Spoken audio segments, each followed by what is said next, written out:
right now, without LeBron, Lakers are struggling. Let me tell you about a team I hate, all right? I know the Dallas Cowboy fan is here, so I had to make sure he knew how much I hate this team. I'm ready. I've often said that the people who run baseball, they try very hard to ruin it. I'm from Brooklyn. I don't have a problem saying it to his face. Oh, from Brooklyn. Hey, guess any.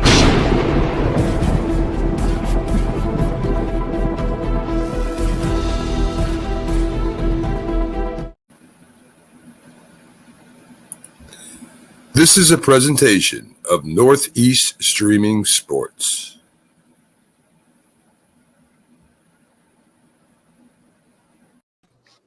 What's up, everybody?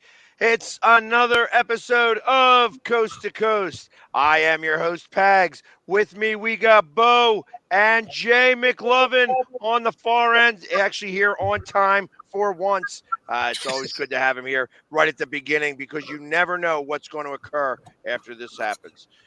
What's up, guys? How we all feeling? Good. I mean, the one thing we do know will occur is very little sports. That is about what's about to happen. You know, me and my wife last night, we were talking about Dolly Parton, and it's amazing. Even when that lady gets into her early 80s, she's got to be in her 80s at this point, at least late 70s, early 80s, whatever. Sure. But that woman never changes. Have you noticed? Like literally, like she's just a walking plastic surgeon. Just everywhere. But she's still got it going on. Like Dolly still has it going on. We're kind of hot still. Okay. Yeah. I mean, I'm not mad at her. Like she's made all the money. She can do it. She can make the repairs. There's some repairs I wouldn't mind making. And isn't that part of what she said? It's like, I don't even know how we started with Dolly Parton. See, again, this is what happens when we let the guy on the other end just start the talking. Like, just because he's here early does not mean you get to dictate exactly where this conversation is going to go. That's really be talked about. Just a question. And that's why I said we know exactly what's going to happen, and it's very little sports. When it comes to Jay, sports aren't going to happen. So exactly, but we started talking about how Sylvester Stallone, like that's what we were talking off air. We were talking about how Sylvester Stallone, as start in movies was Rocky, but how he had his fingers in the pie of what was it, Saturday Night Fever? Yep. Played Alive, Friday Night, the whole nine. And then he had Rambo. He had all kinds of craziness. Well, Rambo was a different. Yeah, that was all. Yeah, that's a whole other thing. So, it made me start to think, like, right off the bat, like all the other sports movies. I mean, obviously, right now, sports is we're in the dog days of the hockey season and the basketball season. That there's not really much to talk about. As we get closer to the trade deadline for the NHL, there will be some more stuff. As we get closer to Detroit at the end of April, and we start seeing some of the stuff that happens with the combine. We'll have some football stuff to talk about. I mean, there was somebody who got dropped within the last 24 hours. Tracy Walker was a safety for the Lions. He got dropped. Slater retires after 16 years. Graham, the tight end Graham from the Saints, is going to row across the Arctic Ocean. Yeah, 15 straight days. How crazy is that? That's going to be one tired puppy. Well, it's a team. It's a team of three, and there's... I'm just saying, like, I know he always breaks, but still, you got to figure at the end of that 15 days, your body's going to still be worn out regardless. Oh, no, there's no doubt. And it's kind of a neat... if you haven't seen a picture of it, the thing they're rowing is actually kind of cool. It has two bunks in it, right? Like it's two little cabins. The idea was they're not going to sleep more than 90 minutes at any given time. And then basically it's like a 2-hour rowing session each kind of thing. So it like filters through somehow. I don't know. It's going to be interesting, I guess, but it's for charity, right? I got to imagine it's for charity. He's racing with, or he's going to be, not race. This isn't a race. This is just a row. Former Navy SEAL Andrew Tropp. Okay. And former Team USA rower Hannah Hoopy. Huh. And then Hannah Hoopy. And then Team Switzerland rower John Hoopy. Oh, so there's 4 of them on the boat. 4 of them on the boat.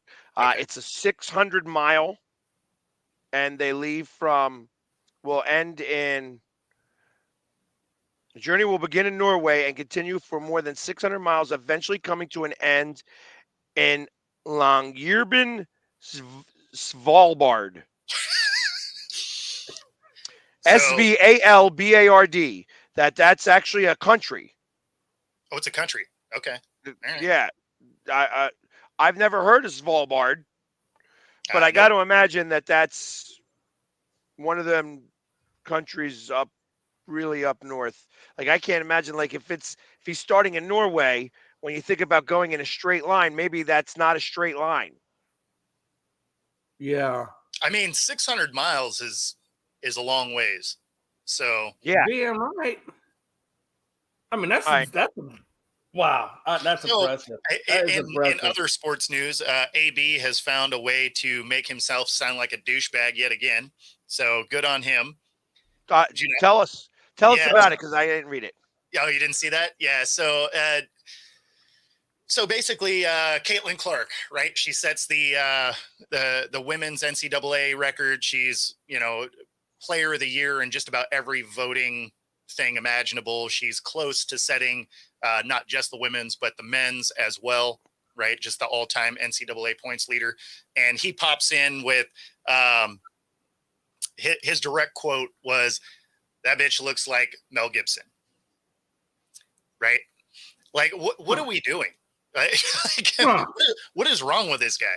So, I mean, all he seems to be able to do at this point is find ways to negatively be in the media at this point. Well, that was absolutely. I mean, hey, listen, just like when we were talking about Lenny Dykstra. Yeah. Lenny Dykstra, like he had a stroke. He's in the hospital, and you see a bunch of tweets, and he's like, blah, blah, blah, blah, blah, and then says a couple words. He goes, "Look, I still talk better than the senator or the governor of Pennsylvania or whatever his name. Oh, wow. The guy, like the guy who had a stroke and whatever. Like it's Man. Some people just don't know how not to talk. Yeah, they're gonna just Yeah. they're gonna just do it wrong, and ultimately, in every 50-50 scenario, they're like, okay, there's the obvious way that you should go and not look like a douche. It's like, yeah, I'm doing the other thing. Well, no, because they get more attention. They get more attention by being the douche. Yeah, they do. This is the reason why. We have haters in the first place. No, because that's just a straight hater speech, right? It's like clickbait. It's like clickbait stuff, something to get you to click on it. Yeah, no, he 100% hates everybody. Yeah, and God bless him. You know what I mean? Good for you. Good work, Gary B. Because you really are, the horse's ass. Yeah, I mean, it seems like you would accidentally do something where you don't look like an asshole at some point. I don't know, man. But then nobody would pay attention. Sideline. I just figured that was just going to be him forever. Once he did the whole Jersey thing, I was just like, okay, this is going to be AB. This is just who he is. Yeah, I mean, maybe that perfect hit really was the difference maker. Removed his brain from his head. Yeah, I don't get it, but hey, listen, who am I to say, how somebody should live his life? He's got millions of dollars. He does. You want to be a dumbass? Be my guest. I think based on just the amount of dumb stuff both of these guys say, they should have their own podcast, and that would be AB and Cam Newton. And it just, goodness, we hate the world. Like that would be the We Hate the World podcast. Miles will have meta world peace involved in that. Might as well. Yeah. Just get everybody on that same platform. Just like, hey, we're going to talk about how bad we can be, how much of an asshole we can be to everybody. Yep. And I'm sure that there would they would have lots of followers. People would tune in. There is no doubt. Yes. Oh yeah. Oh, people Yeah. get Again, it would be the Howard Stern effect. I Yeah. want to hear what he has to say next. Yeah. Yeah. What sort of garbage is going to fall out of their face? That is 100%. People tune in for that. Who else falls into that category? Like of just, guys that are like just idiots. Like Papelbon is another one that I think of that was of that ilk. Just was like, yeah, he's a. I mean, so I know this comment wasn't designed that way, but the timing was perfect. You're like, who else? And then Jamie. I see Dennis Rodman falling into that category a little bit, though. I can see him. Yeah, but Dennis Rodman didn't say stupid stuff. Yeah, no, but he did go to North Korea. That whole North Korea thing was kind of crazy. I mean, he did weird things. And I think that's what it is. He just did he's weird just things. a weird dude, but he wasn't necessarily disrespectful to people for no reason, right? Yeah. But I mean, ultimately, I feel like that. Like he was not like he did go to North Korea, but he was invited. He was. So listen, if you get invited to go to North Korea, you go. I mean, it's like listen. Kim Jong-un is not going to invite me to go to North Korea. Zero Never. chance. Yeah. Zero chance. I mean, obviously, he's not going to be like, hey, Philly sports guy, I want to invite you over here and I want to put you in the North Korea. You're going to be the North Korean sports guy. No, that's not happening. Sorry, not playing that game. Yeah, 0 days ever. Is that going to be a thing? Yeah. Interesting. But yeah, no, I mean, it's, I don't know. That would be a podcast that would get a lot of ratings, and for no other reason than that would be the most toxic podcast ever. Oh yeah. Yeah. Oh, absolutely. Yeah, it would be. I agree. I kind of people like that stuff. I don't know. People like that drama and that talk. I mean, Facebook's full of that crap. Oh, it definitely is.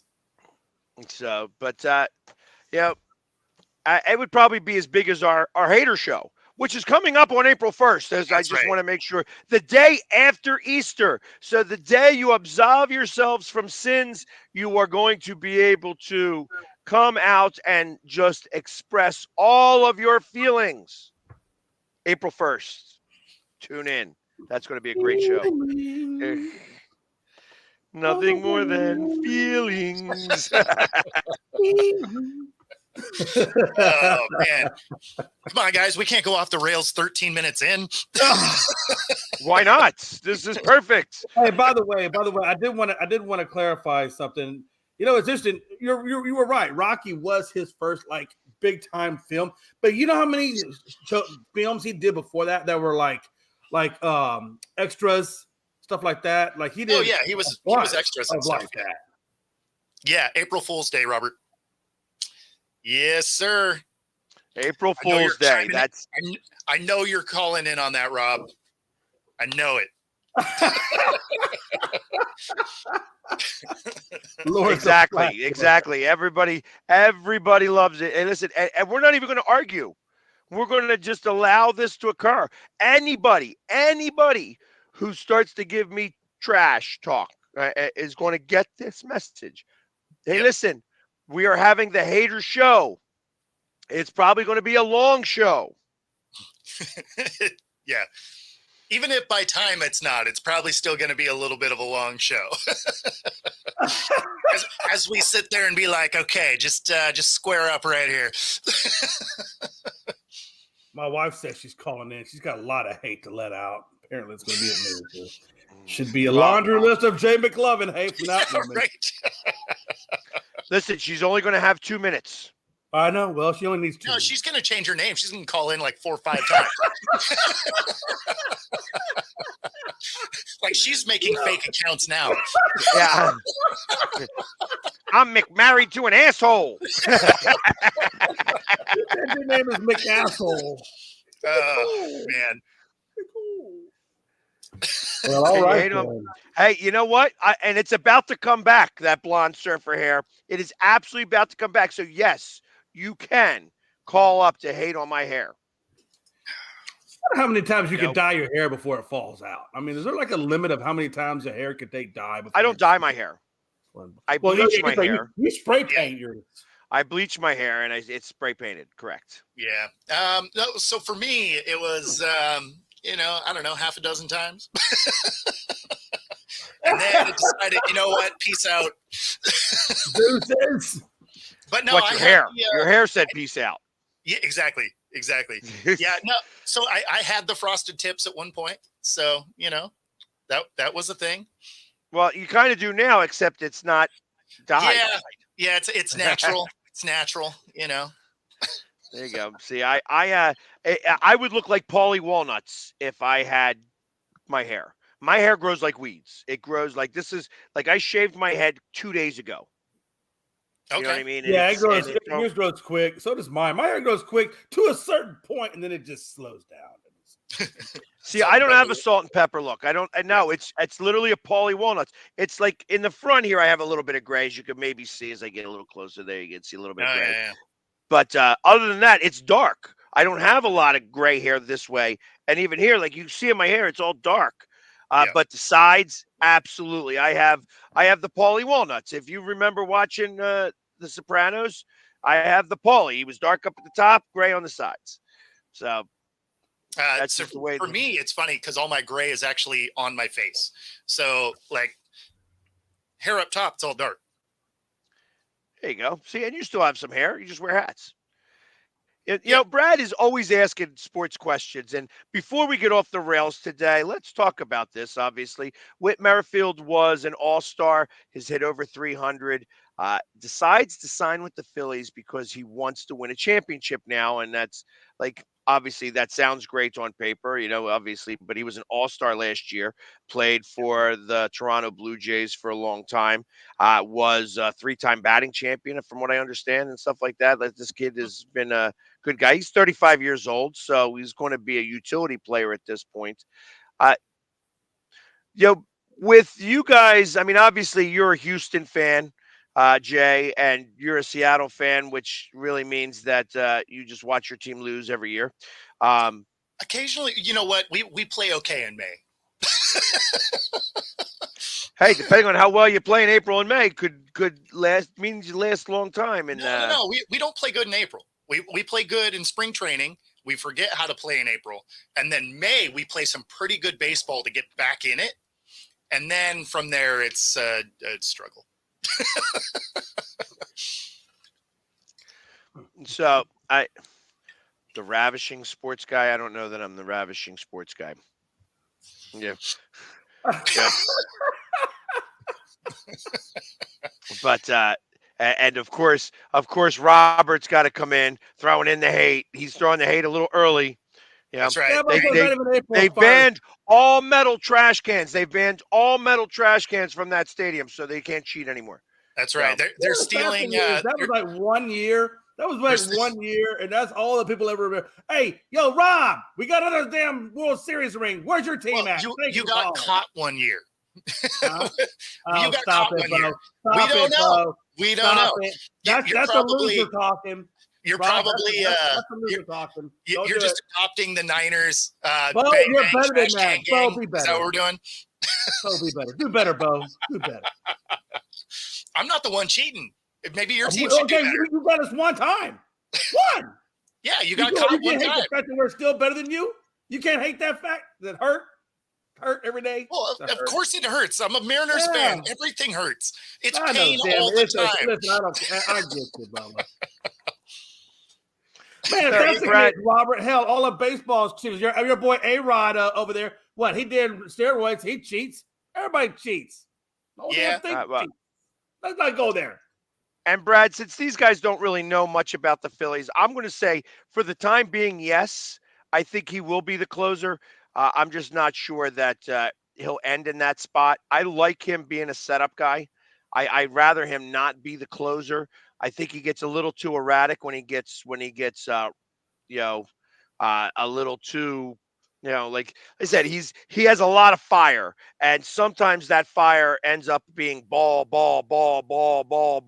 even though he's throwing 100 1 miles an hour. So I think that initially he's going to start off as our closer, but will not finish as our closer. Mhm. So,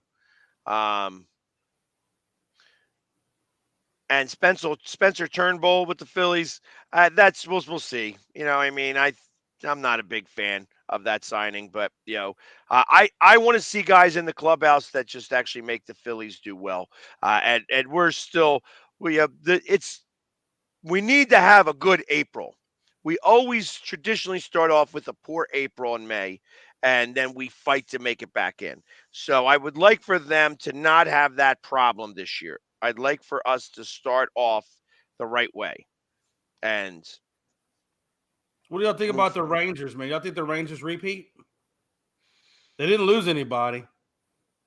No, I don't think the Rangers repeat. I think that the Rangers got hot at the right time, but they were too streaky. And if they came up against the Phillies, I think it would have been a much different series. I don't think that it would have been as simple for them. I think that the Rangers themselves, they got lucky and they ran into Arizona, who played their World Series against the Phillies. They Yeah. literally, I mean, they were hot, and then they caught a cold Phillies team when we went back to Philadelphia. And ultimately, if you look at that playoff series, the playoffs from the year before in comparison to the playoffs this previous year. So I'm talking when Phillies went to the World Series and then when the Phillies lost in the NLCS, the fans themselves could, you could say, carried the Phillies, that they made it very difficult for opposing teams. But we started off on the road. And so it was like we played the 2 wild card games and then the first 2 games of the Atlanta series all on the road. So by the time we got home, we were in a frenzy, but it was like, okay, we have these 3 games where we're in a frenzy. Last year, we had the 2 home playoff games for the wild card. Then we had the away games because we played Atlanta. And then we had home again. Right. I feel like when we were away, we had better fan support because we were tired. Like the fans were tired at the end of that because it's hard to keep that level of excitement for that long. And there were really 5 extra games that they were loud for that they weren't really planning on being loud for. You know what I Right. mean? So Mm-hmm. by the time we got to game 6 and game 7 of that series, the fans were that the energy level was down. Mm. And because and it was still loud, but it wasn't anywhere near as loud as it was for the Atlanta series. So, and you feel that. You felt it. It was just like, hey, when for instance, in Seattle, when the Eagles were there, they had the decibel meter only up to 101, which Mm. was soft. That You is. usually have it at around 120, Yeah. 125, because there were that many Eagles fans in attendance that it made that big of a difference. So, similar situation. The difference between 120 and 100 on a decibel meter Is a lot. is tremendous. Yeah. Is tremendous. And that energy is felt. That energy level is felt. And I feel like that's part of what occurred. And ultimately, the fans, I'm not blaming the fans for losing because we weren't up to bat. We didn't hit Exactly. it, but ultimately we were exhausted. And we didn't have the energy to keep it up on our side because like I said, there were 4 extra games that it took our energy away because we were at the level up here at the very beginning. Yeah. Let me So ask you this: Does Scherzer and DeGrom, you know how much injuries they've had over their career? Do you think they make it through a whole season next year, or do you see them going on? Or let's put it this way: do you see them even being in the playoffs next year? yes, both of them. I think that DeGrom makes the Rangers viable. You know, Scherzer can get hurt, but Scherzer can, I mean, he's just he's Randy Johnson. Right. He's Doc Holliday. You know what I mean? He has that fire to be able to pitch like that. And that's the amazing stuff that happens. You know what I mean? Like when you have somebody like that, like Randy Johnson was just a beast. And Well, he I would remember Randy. He scare played for people. Houston there for a little bit. I remember Randy. Oh Yeah, yeah. and he'd scare people. Like that's what it is. He intimidated you. He was huge. Well, Right? think about that. Right? His delivery is halfway to the plate by the time it leaves his It hand. literally is. I mean, Well, he was silly. 6'7". He was 6'7", and then you have an additional 6 inches on the mound. So the guy looks like he's 7 foot tall. Yeah. And he's throwing a ball that's coming in, and he had great movement. So it like his slider would come in, look like it's about to hit your head, and come slide in underneath. So you were always afraid. I mean, the at bat with John Kruk when he hit the guy before him, and John Kruk was he's like, yeah, I don't care. In the All-Star game, Just don't it hit was me. just yeah, exactly. Oh yeah. Like it was Well, funny to watch, but that's what he did to players. Yeah. He was intimidating. Well, and he had a pitch that he didn't throw very often, right? He called it Mr. Snapping. It was the most uncontrollable pitch because of the way he threw it, but it was so fast, right? It was over 100 miles an hour, and you didn't know where it was going because he didn't know where it was going. And so, you'd seen that pitch fly into the stands. Like it made you think of Major League, right? Where why don't gas? yeah. And it's hitting the backstop. It's knocking the head off the bull. Exactly. So he had a pitch like that, and so you're up there and you're just like, okay, like what's he throwing? Is this going to come in here? Is it going to take my head off? Like you didn't really know, right? Like it was Bull Durham. It was the look for it low and away, but watch out for in your ear. Right, exactly. And it's like I think about that. Like I think about some of the power pitchers, and then I think of some of the crazy pitchers that could throw those knuckleballs that would just like those are amazing. Yeah, like it would just you never knew where that was going to go, and it's if you hit it, it was a home run, but you just couldn't hit it most of the time. Yeah. And that's how Phil Niekro stayed in the league for as long as he did. Jamie Moyer lived off of that pitch, and you guys know a lot about Jamie Moyer. I mean, I got to see him at the end of his career, and of course, he won. He helped us win a World Series here, something that he did not help you guys do ever. The thing that's funny is he was like he didn't have power, right? His fastball was everyone else's changeup, right? Right. But his command was second to none. Like his command of the ball was fantastic. Like he could hit every corner edge he wanted to hit. Yes. And which as a batter, you know how frustrating that would have to be because you're watching the ball come in so much slower than everybody else and you still can't hit it. Right. One of my favorite pictures was Nolan Ryan. That dude could throw it at your head. If you even wanted to go out to the mound, he'd just kick your ass on the mound. I love Nolan Ryan. I love Nolan Ryan when the one guy came up and attacked him and he got him in the headlock and bam, bam, bam, bam. It was amazing. That's when he was with the Rangers that year, that specific year. Crazy. Oh, they don't make them like Nolan Ryan or like you said, Randy John. They don't make those guys anymore. I mean, Nolan was amazing though. I mean, that was all gas all the time. I mean, he had a few other pitches there. Once he got to the Angels, he actually, that's when he started developing his pitching repertoire. And then by the time he got to Houston, he had damn near perfected it. Yeah. But yeah, matter of fact, when he played with the Mets, and that's the only time he ever got a World Series with the Mets. And then and he did pitch. I think it was Game 7 towards the end of it. He had like a few innings in there, and then that's when he went to LA right after that. Yeah.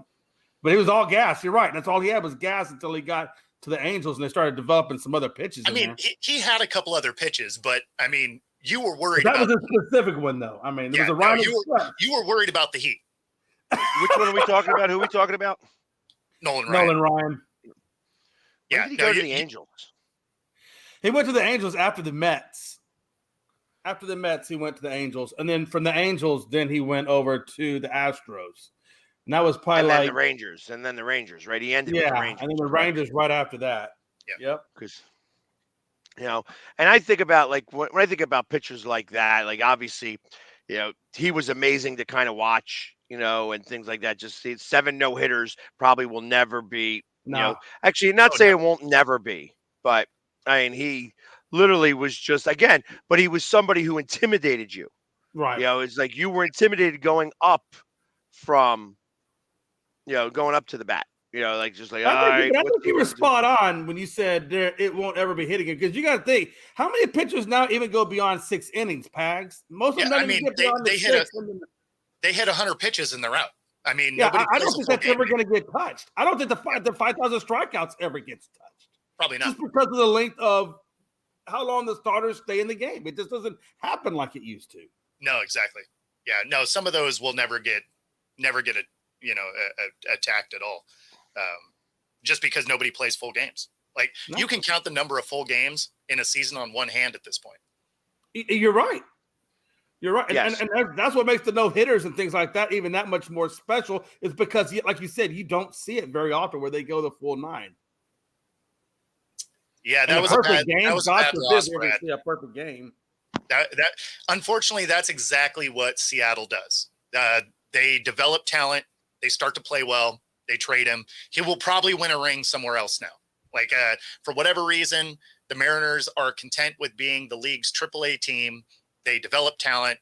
They send them out, and then they win a ring literally everywhere else they go. It is. Well, how long do you think you guys hang on to Castillo? How long do you think he'll be with you guys? I mean, if he takes that next step, this would be the last year. and I'm just asking because you guys literally traded to bring him over from the Reds, correct?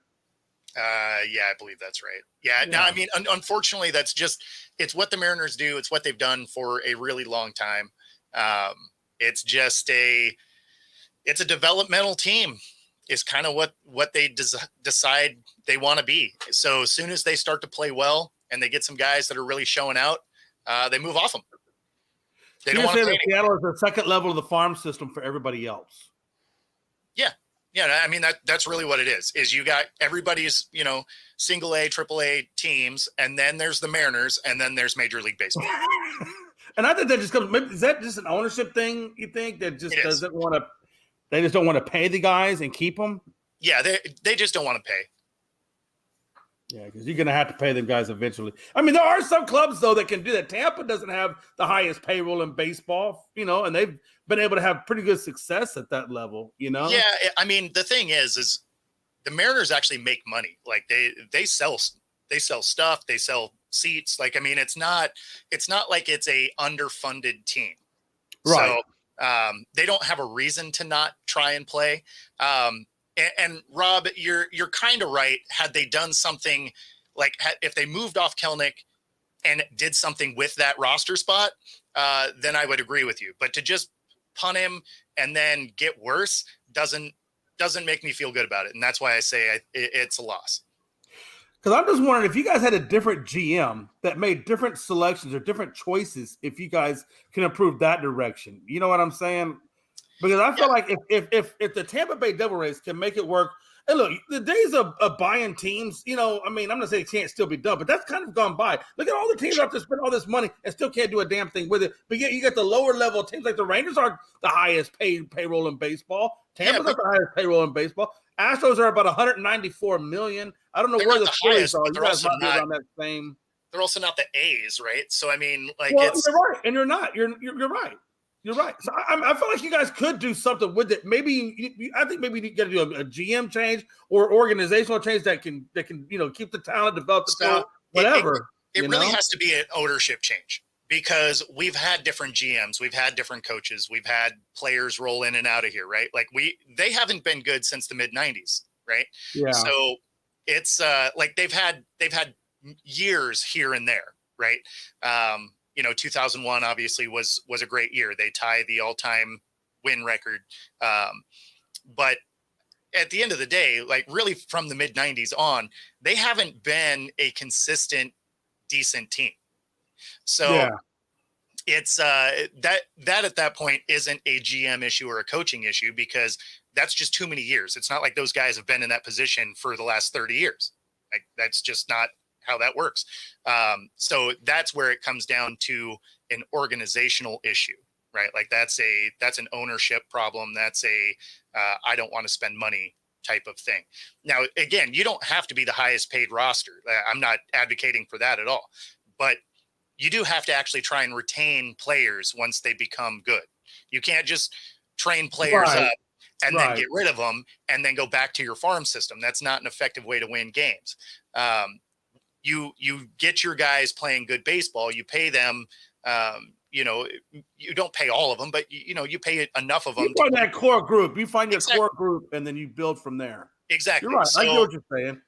I mean, again, you don't have to be the highest paid roster, but you do have to actually pay guys. And you can't just randomly make a swing because you're starting to see attendance really fall off. So you go get a Cano or something like that. That really wasn't going to be a difference maker on that roster, right? It's not like that team was ready to win.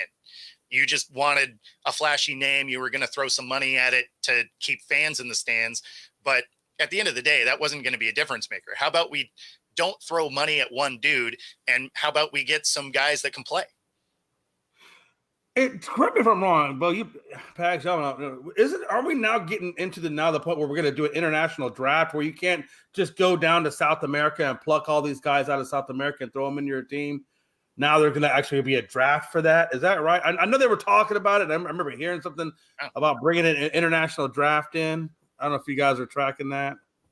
I'm not familiar with that. Yeah, me neither. I don't know much about that. It's like the same thing with like Cubans. You get somebody who's in Cuba, get them, somehow smuggle them out of that country, right, to have them play baseball. It's kind of tough to do.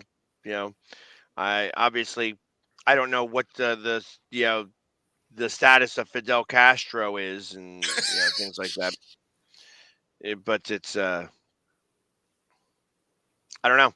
I don't mind that, but I don't think that there's enough people. The problem is that not everybody's got resources like that. Yeah. So I mean, there's only a few. It's usually the West Coast teams that have resources in Japan.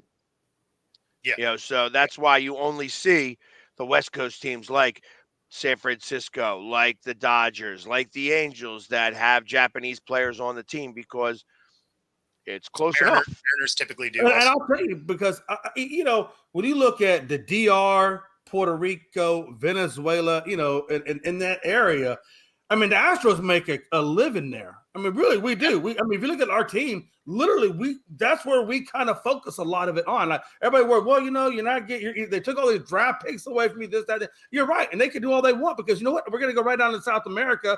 We're going to bring half those guys in, and look what we developed. Half of our team is Dominican. Hell, our damn pitching staff is 3/4 South American that don't even speak English. We got 4 different levels of interpreters. And that's where I see a big part of the MLB market coming from is South America or in that region, even in the Caribbean. Well, there's a good amount that comes where Dominican is. Right. I'm surprised Seattle hasn't.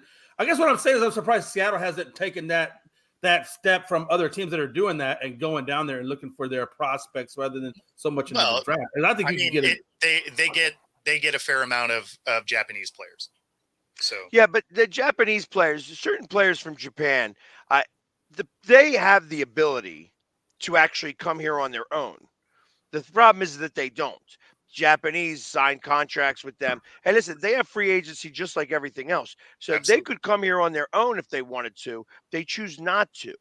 They choose to have them stay at home. So you don't see free agents happen as often. In Korea, they don't have any of those problems. Yep. Yeah, you're Korean. You want to come over here. If you're good enough to make it over to the Major League Baseball, see ya. Yep. That's the way that works. So, I don't agree with the way that Japan does it. Obviously, they're trying to make some money off of the market. They have taken pages out of soccer.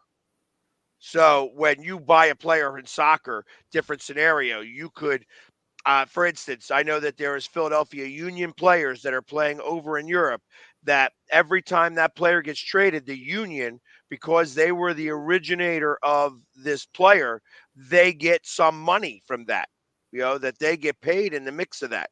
So there is something that occurs like that, and that's what Japan tried to do to try to bring some money back home to that type of all right, so this guy is signed with here the Yamamoto Giants, and ultimately, you know if you want this player, you got to pay us and get the hell out of here. It's it's BS, really. But the truth of the matter is that they don't have the ability to do anything else like that. It's that's the way they're going to make their money, and that's the way they're going to do it, or else they're keeping homegrown talent. Yeah. That's why you don't see many Americans go play over there. Yeah. Because I know a lot of teams. I know the Astros are probably one of those teams that do. Because like I said, we go down there a lot for a lot of our signings. But all a kid has to do is be 16 years old. Any country, 16 years old down there. And as long as you're 16 years old, you can actually sign an MLB contract. And that's what we're doing. Now, the bad sign is what I know has happened. I've also seen this too, where they're going down there, they're giving these 16-year-old kids contracts, and then they're yanking it out from underneath them. Maybe they went somewhere else or whatever, and they leave them hanging high and dry. But a lot of those kids, as long as you're 16 years old, you can sign an MLB contract. And that's what they're doing and bringing them over that direction. Well, but now you actually have the situation that Brad was talking about here a little bit ago. Where is it at? Where he's talking about how Montgomery and Snell are still on the market, and that these guys are good players, but yet haven't been signed yet. Point. That's true. And the problem with that is that why that's happening is because these owners don't want to pay all that money anymore. It's You're right.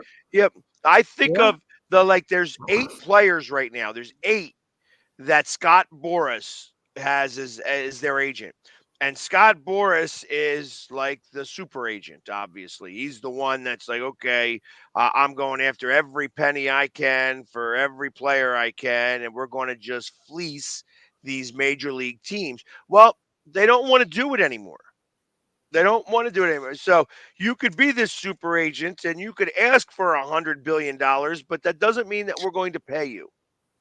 Well, they are kind of still doing it to a certain level because Yamamoto just signed that big, huge contract. So he got his huge contract last year. Guess what? And that wasn't even the most amount of money that the Phillies offered $25 million more than the Dodgers did. Yeah. $25 million more. And he still went to the Dodgers. Why did he go to the Dodgers? That's where Ohtani was over there. Yeah, Ohtani. He wanted to play with Shohei Ohtani. But you know what? But again, there are $50 million pitchers. Last year, we saw a couple of them get $50 million contracts, a year contracts. So not really. I mean, you had Scherzer get that $43 million. $43 million. I mean, it's like not really. I mean, you have. You know what? I'm going to Google it real fast. Google that because I would be curious to know. I know last year there were some big pitchers that signed big contracts, though. And I am curious why Blake Snell, especially he's had the Cy Young, why he hasn't gotten those same. If Scherzer's getting it, DeGrom's getting it, who have injury issues, why is Snell not getting it? He hasn't had injury issues. He's still playing pretty solid. To me, that one doesn't make sense. All right, so you have tired of paying the contracts. Maybe last year you have Ohtani, who has them in the $700 million. It comes out to ATV of $70 million. You have Aaron Judge, who's got 9 years, $360 million, which is $40 million a year. Obviously, Harper is 13 years for $330. Corey Seager, 32 and a half, 10 years, $325. Yamamoto now is 12 years at $325 million, so that's a smaller ATV. Garrett Cole was 9 years at $324 million, so that's nowhere near $50 million a year. Manny Machado is $30 million a year, and Trey Turner is $27 million a year, and Xander Bogaerts is $25 million a year. I mean, so there isn't But $50 where is million Scherzer and DeGrom at? or Scherzer 50 literally just signed his contract. Where is Scherzer? I'm pretty sure he got a pretty decent amount.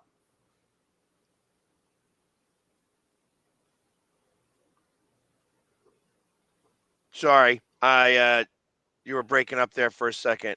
No, I was just asking Matt Scherzer, where's his yearly salary at? As I know he just signed. Scherzer contract, a 3-year, $130 million with the no trade clause, but of course he got traded. So, but I think he was happy to go where he was going, so he waived that no trade clause. $43.3 million a year. Yeah.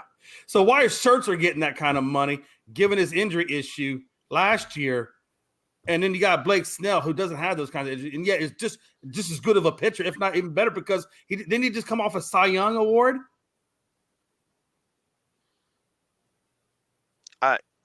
Well, doesn't matter about DeGrom. I mean, they both have Scherzer and DeGrom, and then Verlander.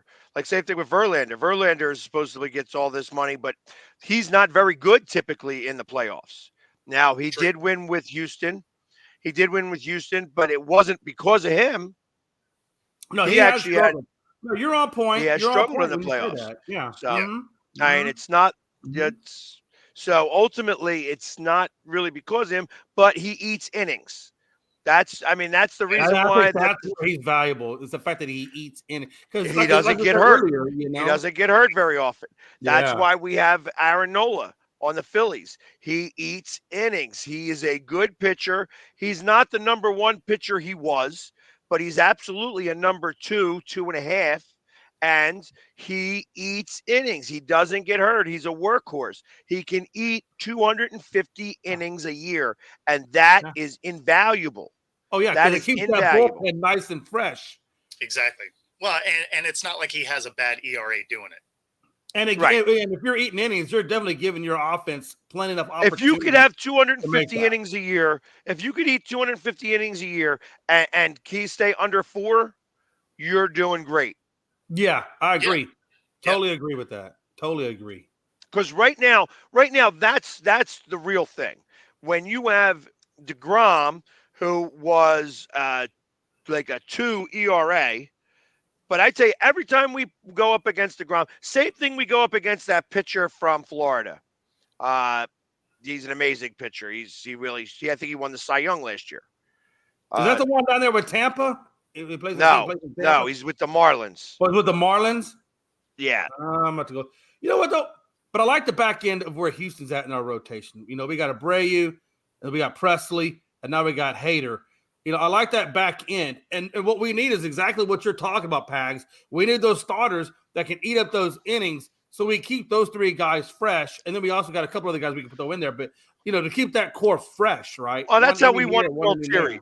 That's how we won a World Series. I mean, we had the bridge to Lidge and then Lidge. You know what I mean? And then we actually had a 7th guy to J.C. Romero. We had J.C. Romero, the bridge to Lidge, and then the Lidge. You know, then Lidge. I like Brad Lidge. He's an old Astro too, and I did not like it when we lost him because I liked him. He, like you said. Well, and then he went 48 out of 48 saves, and he didn't lose a save.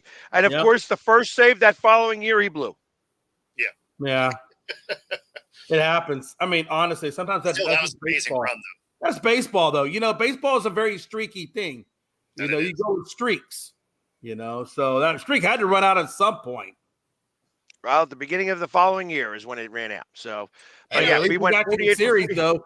If you were going to blow a save, though, that's when you do it early in the season. Yeah, you don't do it during the series. You do it at the beginning of the season. Be like, okay, got that out of the way.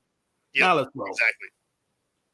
Because that's what it is, right? I mean, like the beginning of the season really doesn't matter. It's after the All-Star break that it really starts to matter. Because remember the Yankees during the 22 season when they came out and they had their best record in baseball. I mean, they were looking just badass up until the point where they ran into the Astros right before the All-Star break. And then we got the Yankees right after the All-Star break, and we kicked their ass in both of those series. And the Yankees weren't the same ever since. And they wound up getting blown out in the playoffs. So it just depends on when you light up. You know, like the Rangers this year. Jesus, man. We got the division, but like you said, Pags, they lit up at the right time and they were unstoppable. And God forbid, what was that one dude's name? The one dude that we hit, and he just went on a tear after that. Araldus, or you know the dude I'm talking about, the one that hit the home runs for the Rangers. No. Garcia. That is one thing about baseball that I always find interesting is, it is the ultimate marathon sport, right? It is 162 damn games. Exactly. Yeah. Exactly. But the first round of the playoffs, right? That win and you're in game, you got 162 games to come down to one game. Comes down to one game.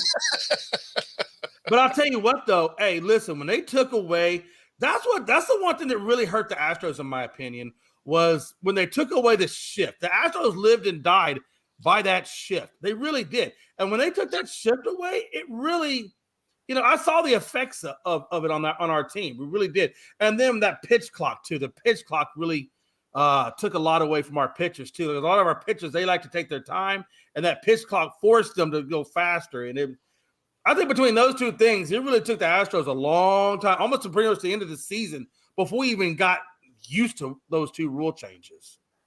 Well, Phillies had the same issue with the pitch clock, and I think initially I was like, yeah, the pitch clock is a little too fast. At the end of the season, I loved it. I really did love it. It really did speed things up.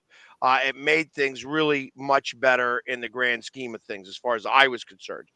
Just because, like I said, it sucks when you're at games for 5 hours at a time because, Oh, I understand. Yeah, it does. I don't get to leave. I don't get to leave early, when I go to these games. It's like I leave early and all of a sudden I'm getting hate for, he's not a real fan, blah, blah, blah, blah, blah. Yeah. It's like, really? Are you kidding me? I'm like, come on, guys. But you got to be thick-skinned on that one, Pags. You know how people are. I get it. But so now I don't care as much, but ultimately there are games that I'm going to leave a little early because, well, hell, it's like I'm here for 70 games this season. Yeah. You tell me when you're not. And I'll show up to 70 games. Hey, I don't know, though, Pags, though, at the same time, some of the people would be like, hey, if I had money to go to 70 games, I'd probably go to 70 games. It could be a financial issue. So I can't – that argument, I get that argument. I do, Pags. But at the same time, some people can't afford to go to 70 games. I mean, it's no, and I absolutely understand that. Listen, I'm not trying to hell, a damn beer costs you like an arm, and a hot dog costs you the other arm. So by the time you can even get the food there, you don't have nothing to carry the food with. Yeah. Well, and I'm not trying to diminish. I'm not saying, hey, listen, because I have the means to go to these games that I am a better fan. That's not what I'm saying. Anywhere near that. You know what I mean? I like what I am saying about is that if I am at the game and I leave early, somebody has something to say about it. Yeah. You know what I mean? And so I have to stay there for those games for the most part. And listen, I signed up for this. This is not something that it's like it sucks sometimes that I am the guy that's got to be the guy. You know what I mean? Right. No, it does. Yep. You know what? I like that we're stirring up more people for this hater show. Oh yeah. Robert. Hey, Robert. Oh, hey, look. You know what? You're a little early, guy. Okay. Look, I'm sorry that you come from a team that is so bad that the only way you can level up to where I am as a fan is to talk about trash cans. If that's your only ploy in life, please, for the love of God, go see a mental health counselor. Number two. Hey, I will tell you this: the one rule change I absolutely do like, and I don't know how you guys feel about it, but I love the fact that the pitcher only has 2 times to throw to first, and after that, it's over. And I love it because I like stolen bases. I like to watch it. It's a great part of the game. So we actually talked about that, one of the days that you weren't here, you were just gallivanting around, whatever you do. And so we talked about that because that's a rule I really like too. I like seeing stolen bases again. It's something that really got out of the league. And so, that being only able to check the runner a couple of times is so much better. Right. It is. I that's agree. one of the things it's one of the elements of the game that I think, it speeds it up, right? I think it makes it better for the younger, audiences that are coming up that don't necessarily like Pags was saying, the slow paced game. We want to see a little bit more action. We want to get a little bit more quicker. And I think that's a good way baseball is going to hopefully increase their reach to newer audiences. That's what I'm hoping for. Well, and I honestly, the pitch count, everybody's adjusting to it at this point. So it's really not the issue that it was at the beginning. So, I mean, and it does speed the game up, which is good. Let's be honest. Like there were, especially some of those pitchers had such a long delivery, and then they would check a runner 500 times too. Oh yeah, so you're just like, absolutely. man, we've been in this second inning for like a day and a half already, and we're still on the fourth batter. So yeah, no, I mean, there's elements of it that I definitely like the changes. Yeah. And let's face it, how many times did people throw over to, against like, Vince Coleman or Henderson, where they would throw over, and he'd still steal. Exactly. Yeah. Yeah. In fact, they probably missed the throw to second, and he'd end up taking 2 bases. But that's one thing that I really want to, and I've seen it a few times, especially since to the Astros that happened to. I'd like to see more of that bunting come back to the game. I mean, that's an element or a strategic element that I think has been lost. And if you can do the bunt really good, especially if you got one out and a guy on third, if you're or second, you're trying to get him over. That whole bunt element is amazing, and we've kind of in baseball gotten away from it. But I know I've seen 3 instances that happened to Astros where we got runs scored on us in critical situations off of the bunt, and I'm like, right. Well, and that's a long time. That's one of the plays that has gone by the wayside. The suicide squeeze is no longer really a thing. What I have noticed is that there has been some people have stolen home this past year, which is again another play that kind of has gone by the wayside. But this year has been this past year came back a little bit. There was like four times home was stolen this past year, which I kind of like that. But yes, the suicide squeeze is so underused anymore because it's such a, first off, you need to have a speed guy on third base, and they have to, like, I've watched where sometimes these guys on third base are so far down the line. It's like where they have where the coach is supposed to stand, they have that big like parentheses almost on the outside of the thing, and they're down to the backside of that parentheses where they're almost halfway down the line, where it's almost like if the pitcher wanted to go off and go at the guy, he'd have to make a decision because it's that close. And I wonder why they don't do that. Why doesn't the pitcher step off and chase the guy? Like, why doesn't he do that? It's it would make sense that I mean, because if you can close the gap between you and him, then you're going to force him on a certain direction. That's an easy pickoff. Yeah, right. Well, why don't they? Yeah, that doesn't make sense to. Hey, I know we're almost at the top of the hour, but I do want to talk about Chris Sale going to the Braves, and how that's impacted. Because I think that's a crazy move to me. Do you guys think that's crazy? I mean, like, especially when you got other guys out there like Snell that are on free agent. Why sell a guy who barely even plays due to injuries? I mean, that's the most injury-prone guy. Because the Braves. I mean, was it a cheap contract at least? I don't know. That's what I have to look at because I'll have to look that up. I didn't even realize. Why don't you guys? I just saw it. Here, while we take a break, you guys look that up. We'll go to the break at the top of the hour, just a touch early, and we will do our station identification, and you could then figure out exactly what Chris Sale's contract is, how long he's going to be there with the Braves, and what it's going to be like for him to lose in the playoffs to the Phillies like they do every year. So we will be back right after our commercial messages. I mean, you can see right now, without LeBron, Lakers are struggling.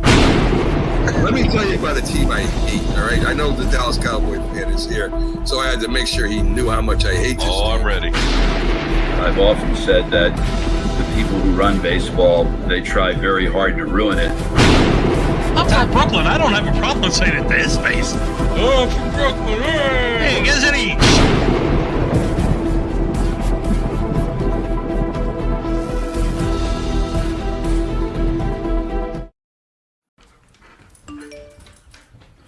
Trisha's having a sleepover tonight. Can I go? I wonder about Lucy's friends. What should I say? I know you're only 10, but one of these days a friend will offer you a drink. And alcohol at your age can lead to so many things. None of them good. So can I go to the sleepover? Lucy, I want you to promise me I something. finished my homework. Bigger promise. If there's any drinking, I want you to say, "No thanks, not my thing." Mom. I promise you. Your real friends won't care. Deal? Sure. Really? I promise, Mom. They really do hear you. Did you pack your toothbrush? For tips on how to start the talk, visit underagedrinking.samhsa.gov. A public service message from the Substance Abuse and Mental Health Services Administration. Supporting the needs of our veterans. That's the goal of all of us at Team AmVets. Like Mitch, Carlos, and Kevin from our Welcome Home team that brings furniture to our vets. We are Team AmVets. Or Linda from our thrift stores who brings you great bargains every day. I am Team AmVets. And John, who picks up your thrift store donations that support California veterans programs. I am Team AmVets. Visit our website or Team AmVets thrift store to donate or shop today. Join the team! You know, one of the best things about being an ex-big leaguer is getting freebies to the game. Call the front office, bingo. And once these fans recognize me, I probably won't even have to pay for my light beer from Miller. Down it, I love them. These fans know I drink light because it's less filling and it tastes great. Good seats, huh? You're in the wrong seat, buddy. Come on. Oh, I must be in the front row. Come on. Light beer from Miller. Everything you always wanted in a beer, and less. Good seats, hey, buddy. He missed the tag. He missed the tag. This is a presentation of Northeast Streaming Sports.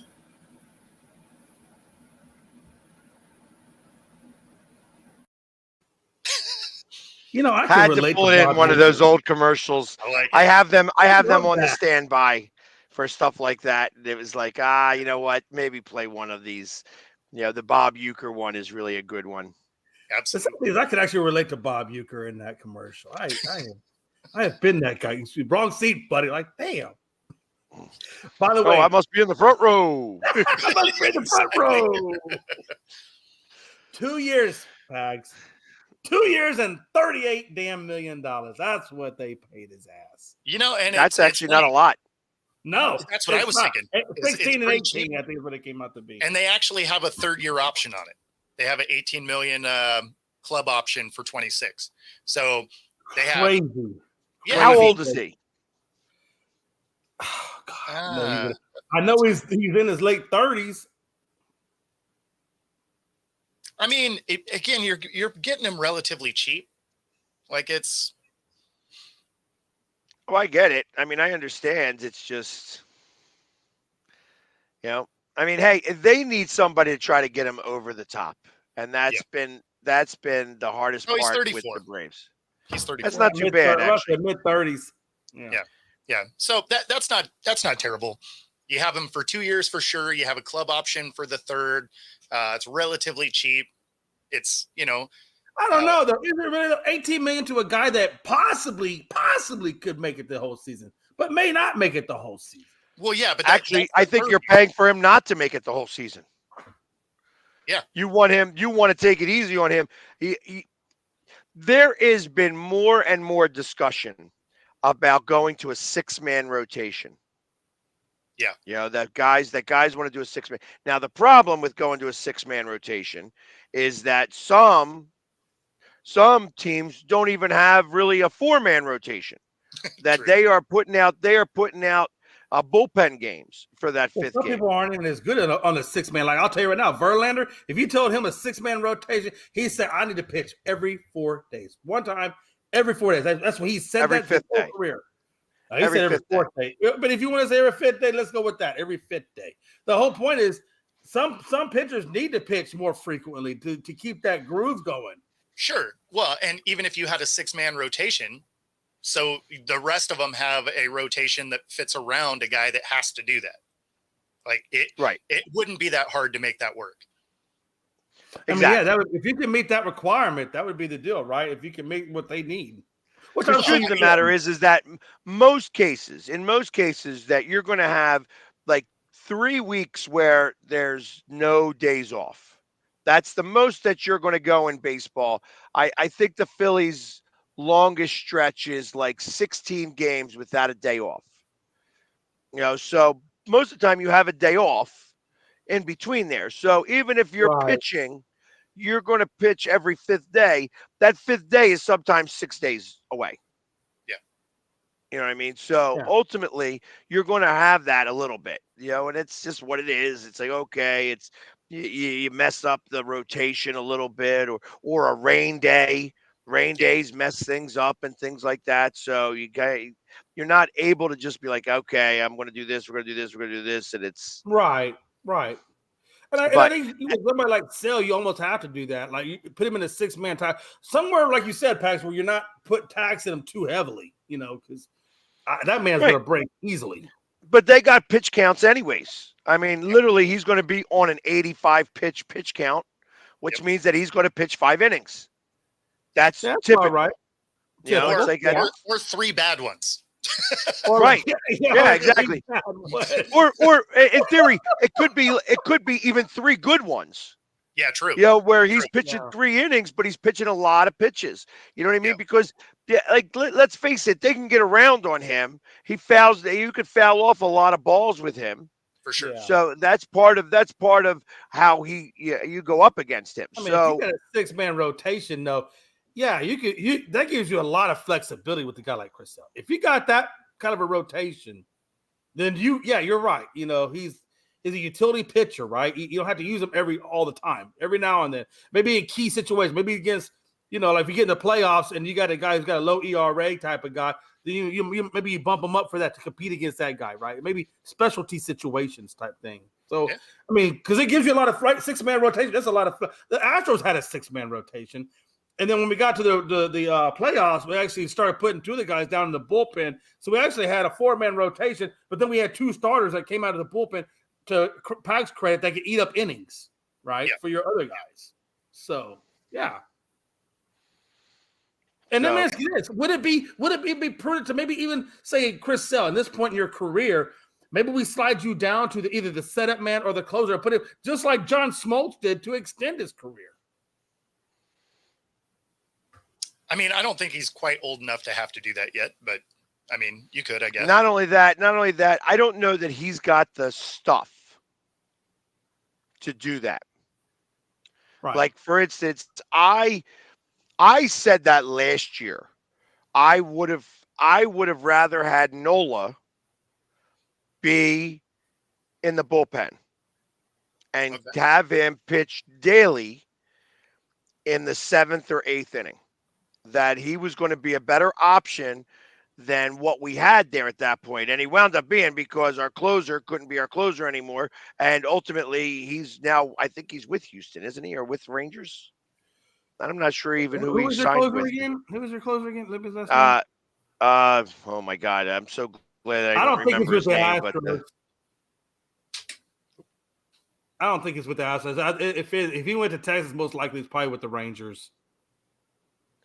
He's looking at us. So I just feel. Go ahead. Craig Kimbrell. I'm so glad. I think he's with the Rangers now. I do think Craig is with the Rangers. Yeah, exactly. I think that's where he went. So ultimately, it's because he's the one that had that really weird look. Like he had his arms up here, like weird. He kind of looks like Batman. Yeah. It's the weirdest thing. Like nobody pitches like that. It's crazy. It's the zombie approach. Yeah. But I'm just saying, look, with a guy like Sale, who we all know has missed multiple seasons, not games, he has missed multiple seasons due to injury. I think you put him in the bullpen. It doesn't even be the closer position. Maybe he's he comes in around the 5th or 6th inning, gives you two or three innings here or there of good baseball, right? So he could, be your setup man for the setup man, right? If the 7th is in the 8th inning, maybe he comes in around the 6th and 7th, and then you got your 8th and 9th guy, and you get out. And I think you extend his career that way. Maybe I'm just spitballing, Pags, but I just hate to see him try to go a whole season, or even at the 6th man, and then get hurt or whatever the case, because he has just been injured so damn much. Pride hates him. One of the guys I know that I deal with the Pride he's a Boston guy, and he hates Sale because of the injuries that he's gone through. And listen, I don't care because he's on the Braves. And oh, I know, I get it. Yes, hey, we don't got to deal with it. So yeah, exactly. Let the Braves have to deal with that, and I hope it comes back to bite them. Yeah, I do too. Watch him have his first like really healthy season. Yeah, you he know pitches what, like 270 innings this season. Exactly. But that's how it happens. It totally does. It totally does. Yeah. They go somewhere else. All of a sudden, they get like CMC, right? Like somehow he just comes in and sets the rushing record. Like, it just goes off in a new situation, and that's why like one of the weaknesses for the Astros, I will tell you, is our left hand. So we got Alvarez over there, but Alvarez, he's good in Houston, but he's not good in bigger parks because he's not fast. Right? He's a big guy. He's not fast. So he's good in the short park. Big park, not so much. And we need a left fielder that can cover that type of ground. And I was hoping we'd go out to Soler. That's who I wanted, was Soler. But he wound up signing. I think he's with the Mets or New York or somewhere. I forget where he went. But he wound up signing in a completely different location. But so we missed out on him, unfortunately. Yeah. Well, and Lincecum, I can't stand. I could never stand Lincecum. He looks like he has never hit puberty, that kid. Like, seriously, look at him. He's young. He looks like he's still in high school. Something like that. I was never a fan of his. And, just like I was never a fan of, Syndergaard. Noah Syndergaard. Yeah. Where is he at? He signed with somebody. I want to say he's with San Francisco right now. Okay. Noah Syndergaard is with the Dodgers. Is that where he's at? Is that where he went?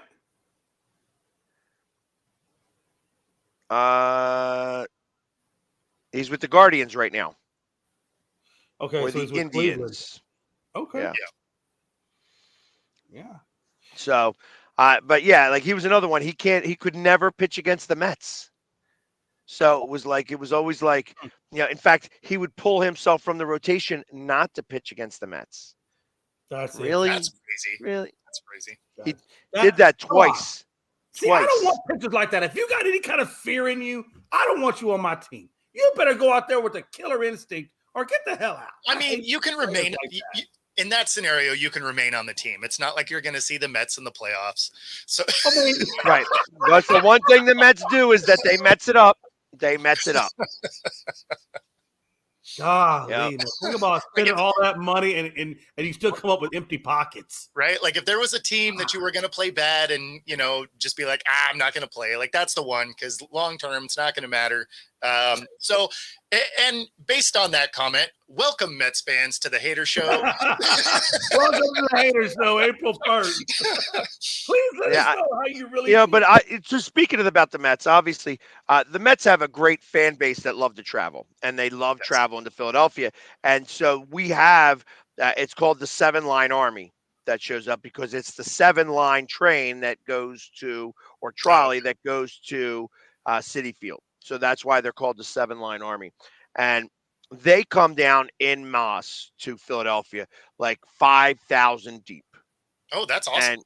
And it is awesome. And I love going up there and talking with them. Like it's like I'll go up there and I make content. It's like you got all this sea of blue and and it's like a couple years ago I did a parody of the Police song. There's a little red spot on a sea of blue. It's but they get it. They enjoy the banter. They're good fans for the most part. It's not like the 80s where when the Mets fans would come to Veterans Stadium and then we'd spank them, that they'd break all the seats and stuff like that. Right now, they don't fight. They don't fight with Philadelphia fans. They fight with each other. Yeah. So most of the time when the Mets fans come to Philadelphia, Mets fans are fighting other Mets fans. They're not fighting Philadelphia fans. So it's hysterical how that works. But I love the fan base, and it's easy to troll them because they're the Mets. They Mets it up. I usually go to their stadium once a year when the Phillies are playing there. They love me there. You know what I mean? It's like it's always a lot of fun. I get a lot of pictures. I banter a little bit with Mr. and Mrs. Met. they tried to use me in a right way. The Mets actually put out this video about the jail at Citi Field. And they said, they used my likeness when they used a picture of me saying, hey, it's usually only meant for, fans that get kicked out of stadium or do something bad in the stadium. And they showed me. And I was like, I've never been kicked out of a stadium before in my life. And you're showing me like this. So I actually wrote to them and I says that I feel like that was done in poor taste. They took it down. Bleacher Report shared it. So now Bleacher Report. So ultimately, it is what it is. I appreciate the fact that they took it down, trolled me. Sure. It's like that they wanted to start that banter. I just think they did it improperly. I don't think it was meant malicious. I think that they were just like, because they have a great picture of me going and smiling. You know what I mean?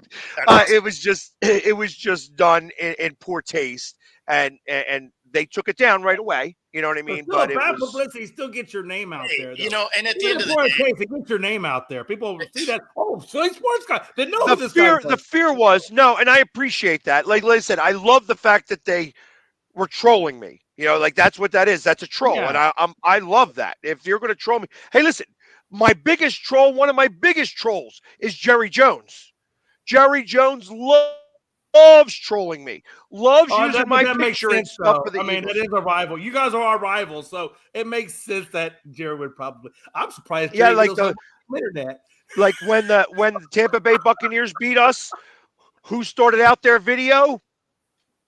This guy. It's like, so the season is over, and it's like that's how they started. The Tampa Bay Buccaneers used me as the start of their thing. Yeah. Who did they use that. when? I do. I remember. Yeah. No, I mean, and you should be kind of happy because that's probably the first sports-related thing Bleacher Report's actually put on their thing in a while. Yeah. Frankie trolls Philly sports guy. Don't tell him I said that, but he does. Because every time, I kid you not, Pags, I kid you not, every time in our ESPN group chat that we have, he'll be like, "Hey, look, did you see Pags at the game last night?"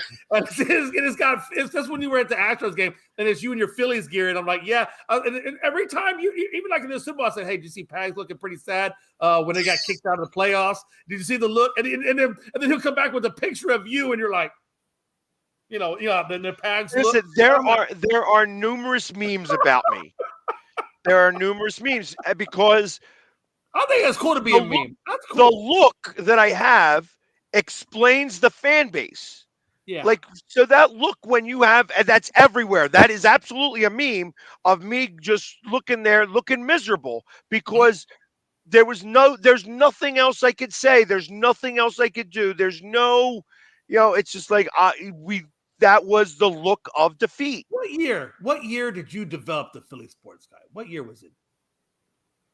I got recognized. I've been doing face paint since 1999. Okay. So, but I got recognized in 2019. That's when I got my first. Fox Sports showed me a tremendous amount, and I had a meme made of me. I went viral on Barstool Sports and Bleacher Report. They both had me. Barstool Sports said that I was the most sophisticated man in Philadelphia. It was, but it was kind of cool how that all came about because of a video that John Clark did. And I'm down there, and I was in that stadium 3 hours early. 3 hours early. Nonstop yelling and screaming. Everybody was coming over and just being like, "Who the hell is this guy?" You know what I mean? Like, I gotta get a picture with this guy, and I'm just going nuts, doing my thing. And next thing you know is that I get the commercial. I get saying, "Hey, you should see if the Philly sports guy name is available." And so it was really early 2019 when the Philly sports guy's name came out. That's cool. All right. Okay. Let me ask you this. Okay. As a Phillies guy, I remember, because me and you are roughly about close to the same age. So, and during those 1970s into the 80s, how was the Philadelphia Eagle experience for you when you were growing up through those times? So, I mean, obviously 1980 was the first time I actually remember. So I was a little young in the late 70s, and Dick Vermeil coming in was like, there was more talk about it. We used to get 3 newspapers a day. We'd get the Philadelphia Inquirer, morning edition, uh, the Daily Times morning edition, and then the Philadelphia Bulletin at evening edition. So I would get to read a lot of different stories and stuff like that. I would always steal the sports page uh, and then get yelled at by my grandfather because my grandfather would always, my grandfather was always telling me, I'm going to go watch the Phillies today. And I always thought he meant baseball. He was going to the track.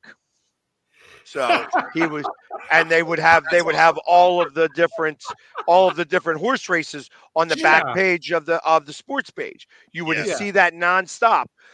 They don't do that anymore, but that was a big deal back then.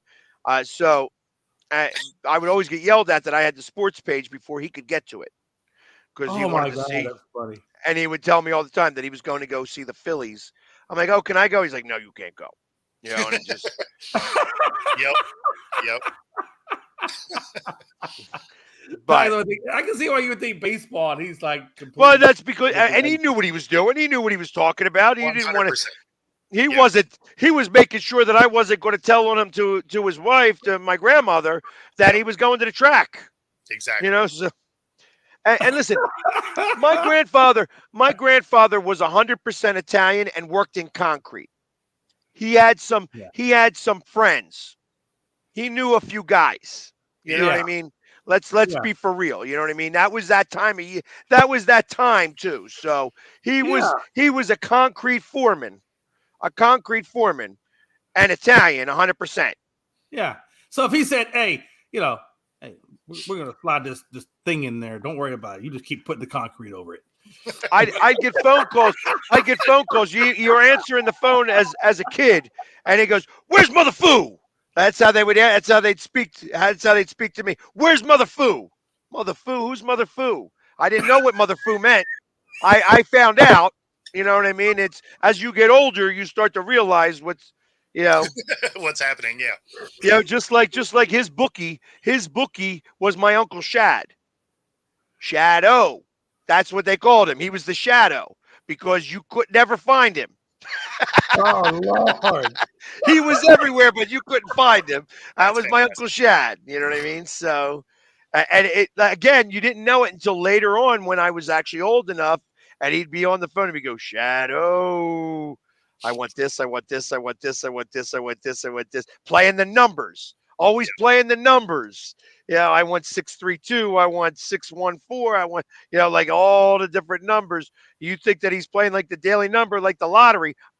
Those were horse races. Yep. So number 4, number 1. That's awesome. Nice. So, nice. Yeah, those are all great times, like back in the day, like in those old school stuff. So it was in the 80s that I started to know about the Eagles. So we went to the Super Bowl in 1981, was Super Bowl 15 in New Orleans, and we lost to the Raiders. And then, that next year we were okay, but then they had the strike. That was that strike season in 1983. So I kind of remember that, and we had the the scabs. But I'll never forget, like, Philadelphia was a big union town, and Buddy Ryan was the coach at that time, and he really understood. Like, he's like, listen, you guys all cross together or you stay out together. Do not split. Don't do that here. You all either all come or you all stay out. And you're in Philly, Union Town. It's best if you stay away. Yeah. And they did. And they stayed away. You know what I mean? So, but that was also where the USFL started to come about, because ultimately it was that strike that spawned the USFL and got guys like Trump and all those other guys. I think like Wynn had a team and stuff like that. so Right. that they would be able to start that, and that's you had real competition. Had they stayed in the spring, they probably would have lasted. But No, that's they when tried to compete with the damn somebody got greedy. NFL. Yeah, Somebody they got tried to greedy. compete. That's dumb. It's really dumb. Like yeah. I mean, no, you're right, Pags. If they would just stay with the format they had, they could have grown. It would have been a slower growth, but you can't just take on the giant and think you're going to be okay and withstand it. Well, I mean, the truth of the matter is that antitrust. I mean, they won the $1, but nobody knew when you ask the people that were as part of that jury, they had no idea that it worked that way. They thought that, oh, by giving them $1 and winning it, winning that dollar, that the judge would will award them a lot more money, those billions of dollars. They put $1, like, hey, listen, you guys won and you won the dollar. Well, that was it. The judge was like, oh, it's $1. Wound up being $3, and then they wound up paying the lawyers' fees, but that was it. I mean, it wound up because it was an antitrust. It was in triplicate, and ultimately, so they wound up winning $3 and the lawyers' fees all paid for, but they failed as now a. So that's when they had the double draft. They had the double draft that year. They had the original NFL draft, and then they had the supplemental draft to be able to get all of the guys from the USFL. But you think about it, Mora was the coach of the Philadelphia Stars, went to the championship 3 years. Yeah, and then became a coach of the Saints. And that's where you got the playoffs. But that also spawned Jim Kelly. He was the coach of the Colts when that was the case, though. Yeah. Right. But the USFL, that's what spawned Jim Kelly. And Jim Kelly was such a great player, man. Well, I mean, it spawned a lot of them. I mean, Reggie White was part of the Memphis Showboats. Herschel Walker played for the New Jersey Generals. I mean, the Philadelphia Stars had Kelvin Bryant as Chuck Fusina as their quarterback. I mean, there was a lot of great players that played in the USFL that, it was just an amazing time. And ultimately, then, like I said, they got greedy. Because ultimately, I think what happened, there was one player who got drafted and decided he wanted to go to the NFL and not the USFL. And it was because of that. It was part of the New Jersey Generals who drafted him, and they lost that draft pick. And that was what spawned Trump to want to sue for antitrust, because they were trying to force that because the NFL was playing a weirdo game with them. Yeah. So, but yes, Jim Kelly was there. There's a lot of players that were USFL. I think I want to say Eric Allen was part of the USFL who came over. There was I want to say that there's probably I want to say almost 20 players. How many Hall of Fame I'm about to say, had to been a few, players obviously. played in the USFL? Yeah. Marv Levy, Jim Kelly, George Allen, Sid Gilman, Fred Bitnikoff, Steve Young, Reggie White, Gary Zimmerman, Polian. How many players actually made it to the USFL? Was 14 USFL players end up on NFL active rosters. That doesn't even sound like enough. No. Okay, No, that's the new that's the new USFL. Yeah, that was the new USFL. I'm talking the original. Let's go USFL. Let's try that. Yeah, and it doesn't really tell me. The Houston Gamblers. That's who Jim Kelly played for. Yeah, he was a Houston guy. Mm-hmm. Yep. So I used to love watching the Gamblers back when he played. Yeah, I mean, Houston was a good team back then.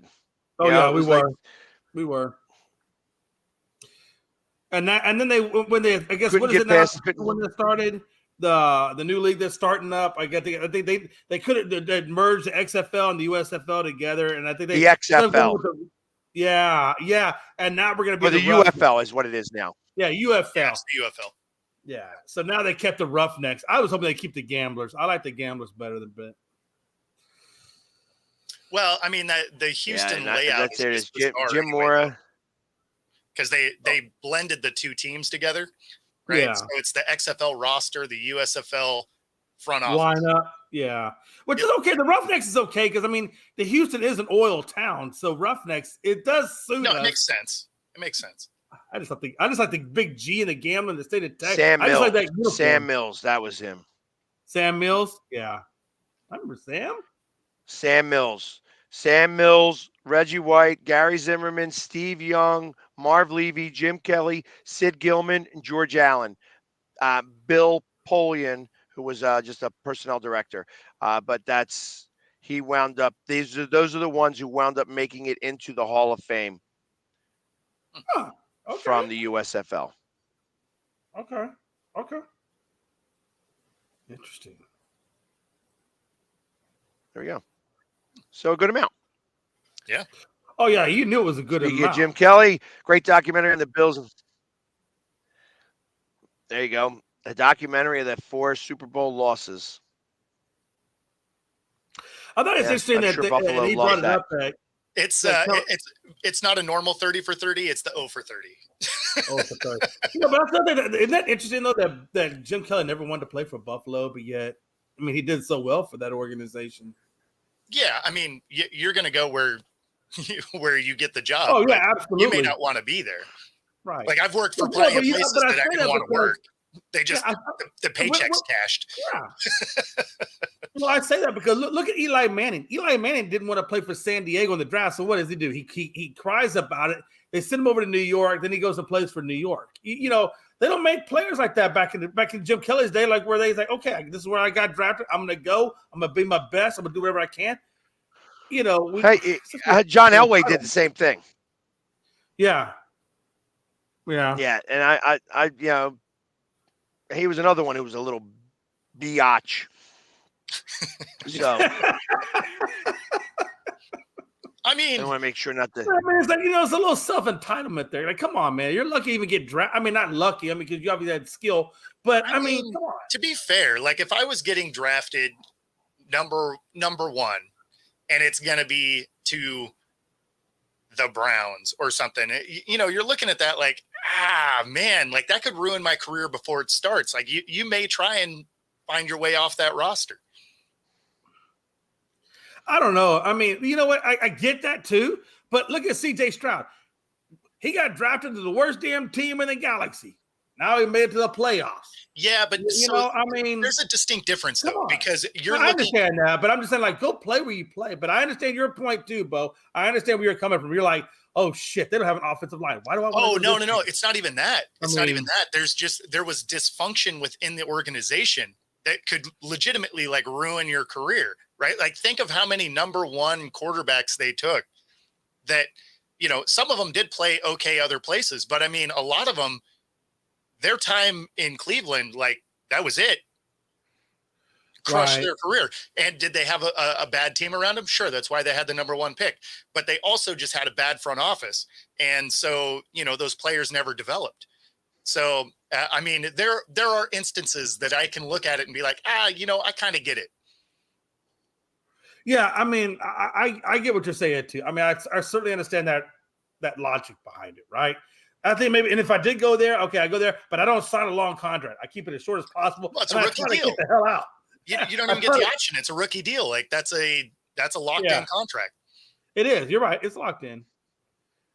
But then I think that next contract, you just play the best you can and then try to get a new deal with a different team afterwards. Either that, or you just go and stink it up at the combine. Be like, just let me not be number 1 overall. You know what? Yeah. So, yeah.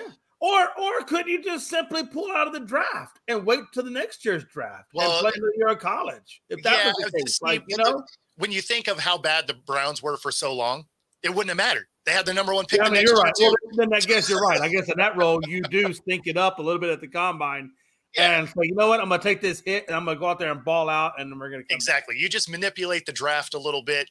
You You go maybe you don't make that correct pass on one time. right. Like you make a bad read at the combine. You have a bad pro day, right? Not too bad, right? Like you don't want to be in for their second pick, but you want, Right. you know. But you know what though? But at the same time, you can go out there and be a 6th-round pick or number 299 or whatever irrelevant is, and you still go out there and get on a great team and you ball out. I mean, it can happen. Yeah. Well, no, I mean, for sure, like a lot of football is fit, right? Yeah. Like you get lucky because you weren't the number one, say you're number 23. It's like, oh, well, cool. You're going to go to a team that's probably decent. Right. Right. So, yeah. But if you're the number one, I don't know. You kind of finesse your way back a little bit. The only reason you don't is the pay for being the number one overall pick. If you really believe in your talent and you know what you are, sometimes, like you said, strategically put yourself back a little bit to get to the right team that can help your career. Whatever that little bit of money that you gave up, being the 1st-round pick, you're going to make 10 times over throughout your career if you're really good enough, right? Like look at Tom Brady. Sure. I mean, 6th-round pick, went way back, didn't get the Quan, but he was so damn good. He could have got. Well, he did. He got all that money, right? Yeah, I mean, he did eventually get it. He got the Quan. Say it. I can't. It sounds so forced. Look, do not make me go Sam Kennison on you. I will straight go Sam Kennison on you. You better say Quan. You better say it now. No, we're not talking about any Quan. Yeah, it's 0 times. I inadvertently I got Pax to say the word Quan without even knowing. You see how subliminal shit works? I'm a Jedi master on this show. But I will tell you, this is the part where Bo should say, "You cannot get me with your Jedi powers. I am too strong for you." Yeah, I am not the droid you're looking for. Oh man. See, that was a great one. Set you up for it. There we go. Hey, you know what? And you got Robert with the Quan. Everybody's Quanning it up. Can't do it. But on the plus side, if they do pay Dak, that team is going to be terrible. So look, I will tell you this. I hope Jerry is. And this is the part where we start getting into senilism, right? And maybe somebody needs to take over power of the Cowboys away from him because he can't make sound decisions. Maybe Steven, the son, needs to say, "Dad, we're not giving him that much money. Hell with that shit." No. They're going to pay him. I hope somebody speaks the voice of reason. They're going to pay him. They're going to give Pollard top dollar and then get rid of a bunch of the defense. But you know what? Hey, I will tell you this. I'll tell you this right now. I see giving Pollard more money because I think he kind of has deserved it and showed it on the field than I give Dak. Or even Zeke for that matter. Let's just go a little further. Let's get into the conversation. I mean, Pollard has gotten hurt one time, but the guy is great. Like he lays it all out on the field and he gives you everything he has. Dak, come on, man. You at this point in Dak's career, you know what he is, right? He's not gonna manifest himself into something better than Patrick Mahomes or whatever. He is the quarterback that he is, right? And the thing that's funny is this was one of his better years. It was. Truthfully, it was. It really was. That means this was kind of the upper end of what he is. So, God, this year was the pinnacle year. Damn it. Damn it all to hell. Man, that's enjoyable. now we're going to be knocked back in purgatory. Bring on Quincy Carter. Hell, let's go. Let's recycle. Yep. Here we go. 9-8. You don't even know how bad the Quincy Carter and 9-8s are coming. Henson years were. God, those years were bad. I mean, they were bad. You were thankful to get a Tony Romo back in those days. It's messed up. You know what, though? But here's the thing, Robert. This is how I know you don't watch the game of football. If you would have watched this playoffs, no, seriously, if you would have watched this year's playoffs, Dak actually wasn't the issue. It was the defense and the play calling of the defense that was the issue.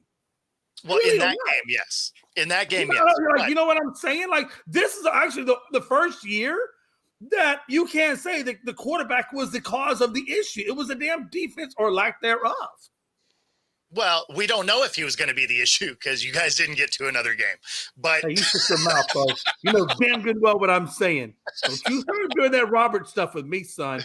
He absolutely could have, been terrible. But you know the what I'm next week. saying, right? Like if we had played better defense, I mean, look, the game wasn't we could have got it. We could have done something. No, the defensive play calling was horrendous. Yeah, it was well, what did they score? 6-7 times in a row?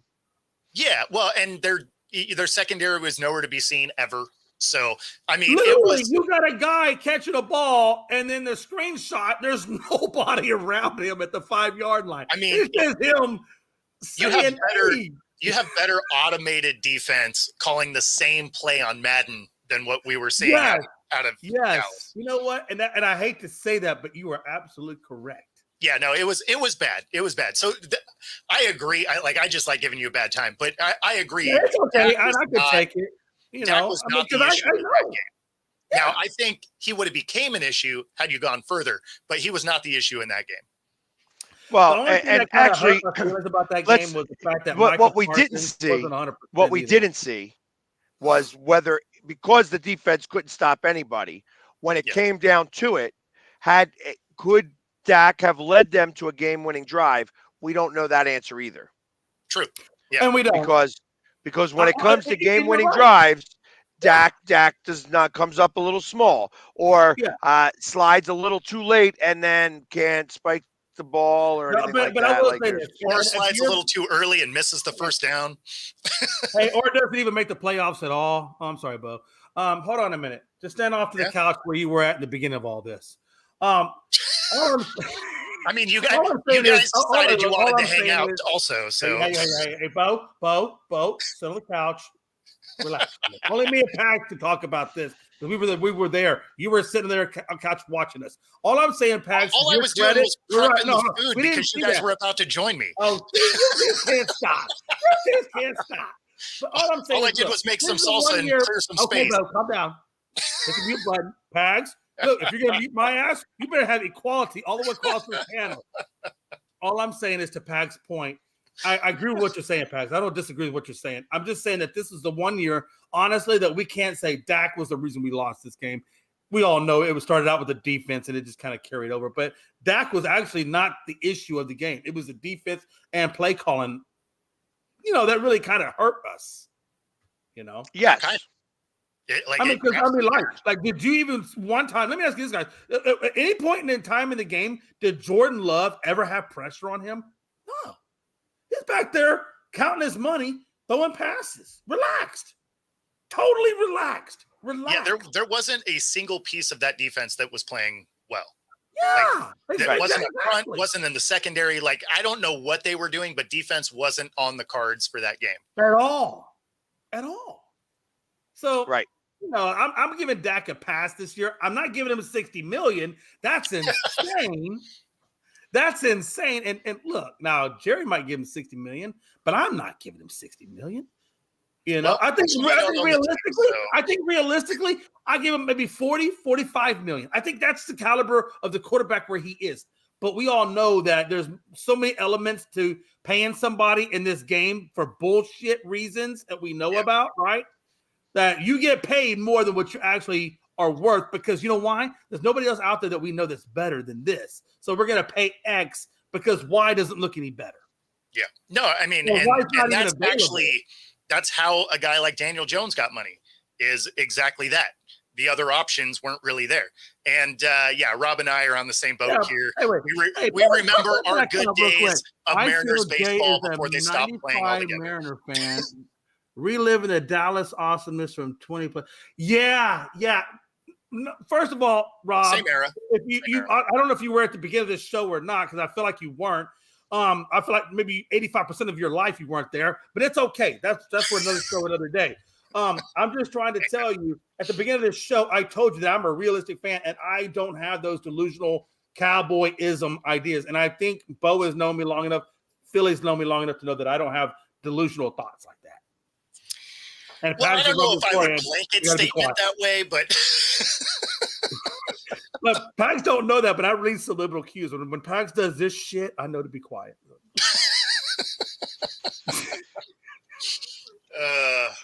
Yeah, it just sometimes it gets. I'm like, am I getting a headache here, or is it just Jay? No, it's Jay. Let me go ahead and save you the conundrum there. It's Jay. My wife does this too. That's how I know to read this shit. So when the wife does this, she's like, okay, it's time for me to shut up now. It's like that's how I know she's already making fake accounts to call in multiple times. Bro, it's so bad that hey, watch this. When I was reading my vows to her, she started doing this.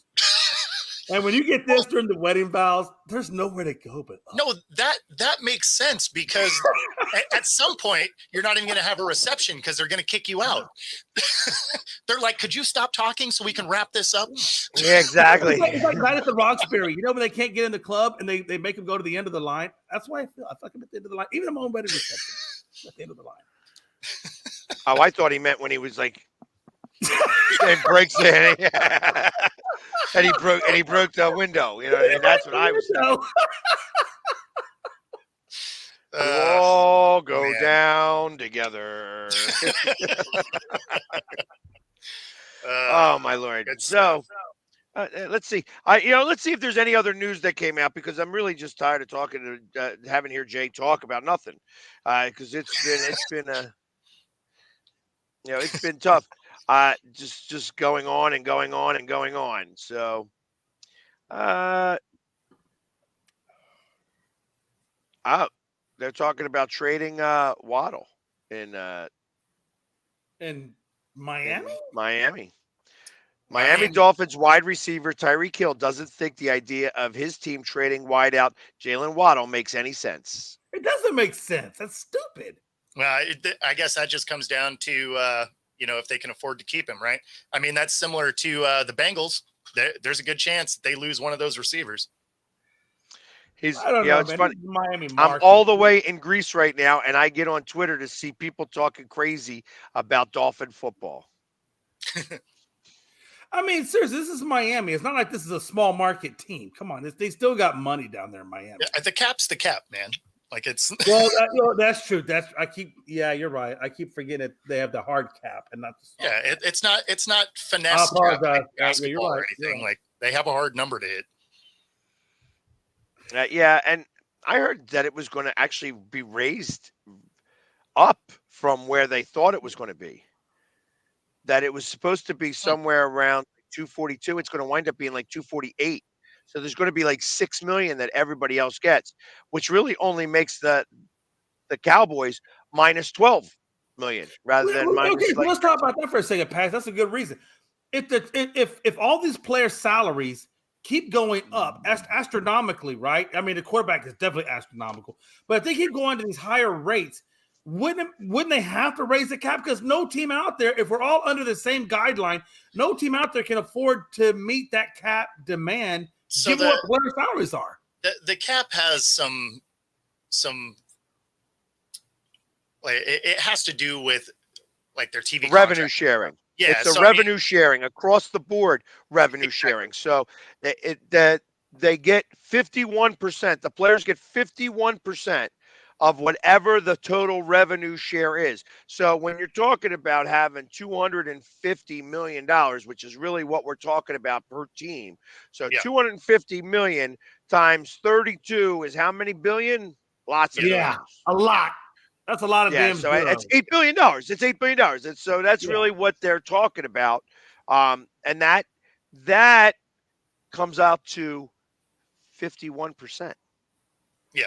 So there's another $7.8 billion. That's the 49% that the owners make. So let's be for real on what's happening here. You know what I mean? Yeah. So, no, I got you. And Chris Lentz, and that doesn't even include jersey sales and stuff like that. Exactly. Oh no, we're not even talking about jersey sales or all the other stuff that brings money in. I know Chris Lentz is asking about Derrick Henry news, and I have not seen a thing come out about Derrick Henry yet. So no, there's nothing yet. Trust me, if there would be Derrick Henry news, we would have covered this already. Yeah, no, it's news is still real quiet on Derrick Henry. I think everybody is interested in seeing what it is happens with him. Honestly, same with Saquon though. I'm curious what's actually going to happen there.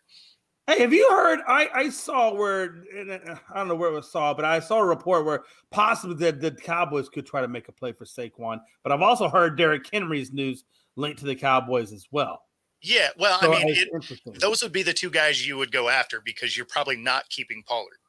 Well, Bo, you're the guy that's played football here. Let me ask you this: if you're the Cowboys and you have a shot at Derrick Henry or Saquon Barkley, which avenue of approach would you go with?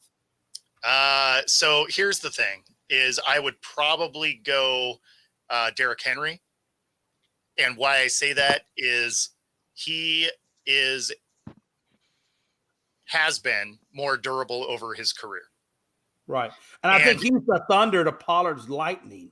Well, I still don't think you get to keep Pollard is the problem. Yeah, you're right. You have a very real cap issue, and he will probably be a cap casualty.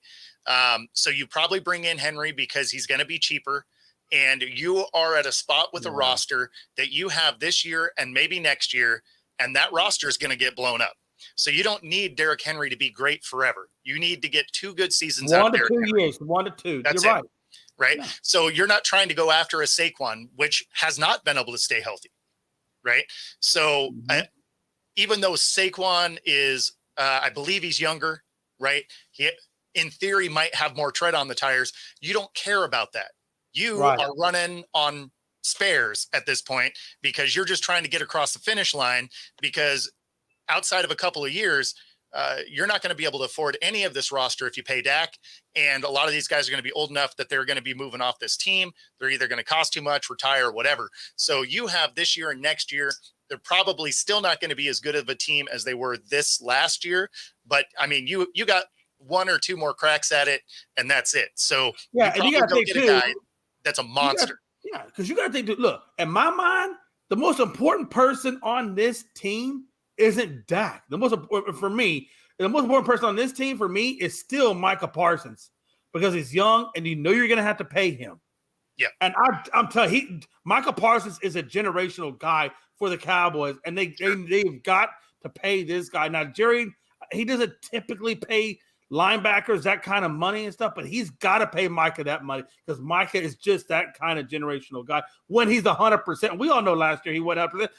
In the playoff game, he's walking around with the club on his hand. So you know he ain't 100%. Sure. But you got to pay him. You know, so I agree with you. I think Derrick Henry's the right guy to go with. You're going to have, like you said, because of the cap, you're going to have to go Pollard.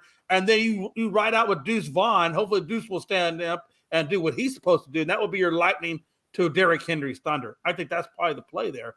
Yeah. Well, you got to, your second running back has to be cheap. Because although Derrick Henry isn't going to be top dollar, he's still not going to be cheap, right? Like he's a vet. He's still going to want some money. Career. But I don't think you give Derrick Henry over 9.5. I mean, Jonathan Taylor got what, 11 million. So you know Derrick Henry's older, so he's going to be less than that. I think maybe 8 to 9 million is all I'm giving Derrick Henry. And I don't know what you think about that, but no, that's probably about right. That's I think 8 to 9 million. If you can get Henry for that cap number or that dollar amount, yeah. Well, and you're saying Saquon below that. What's that? You're saying Saquon below that. Well, so the thing is I think Saquon probably gets more than Henry does. Yeah. Because of age. Younger. Yeah. So in theory, he would have more tread on the tires, even though I would trust Henry to stay healthy over Saquon. I don't know, though. I mean, the only thing that always crops in my head, though, Bo, when we talk about tread on the tires, is I keep hearing this thing in my mind that says every time I've been operated on, I lose X number of years. And Saquon has had both of these operated on multiple times. And even though his physical age is X, and I don't know his physical age, I'm sure he's still probably in his middle to late 20s. You know, once you have those surgeries, in theory, he might be the age limit of a 31-year-old or a 32 or 33-year-old, which kind of could put him in the same realm as a Derrick Henry, you know, physically. Yeah. You know what I'm saying? So I think although I agree with you, I think the age would become that deciding factor for a GM to be like, you know.